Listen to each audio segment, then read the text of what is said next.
ugaas Cabdirashiid ugaas Rooble ugaas Toodi shir jaraa'id ku qabtay magaalada Boorama. ugaas Cabdirashiid ugaas Rooble ayaa waxa uu ku cambaareeyay falkii waxshinimada ahaa ee ka dhacay deegaankaas Seemaal.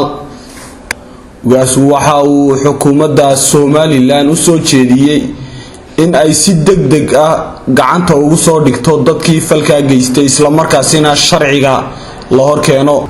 waxa kale oo ugaasku tacsi u diray eheladii iyo qaraabadii ay ka baxeen dadkii saddexdii qof ee lagu laayay deegaankaas Seemaal.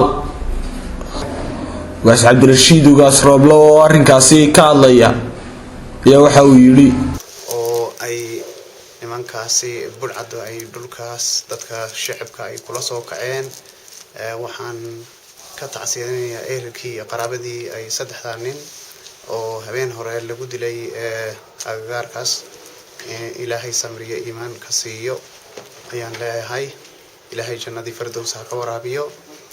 falka waxaan leeyahay waa dhacdadani waxay daba socotaa tii hore oo 40 nin lagu dilay jidka u dhaxeeya dila iyo Gabiley.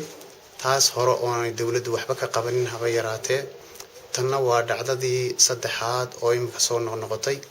markaas waxaan leeyahay sida ugu dhaqsaha badan inay dawladdu wax uga qabato hadii ilaahay yidhaa.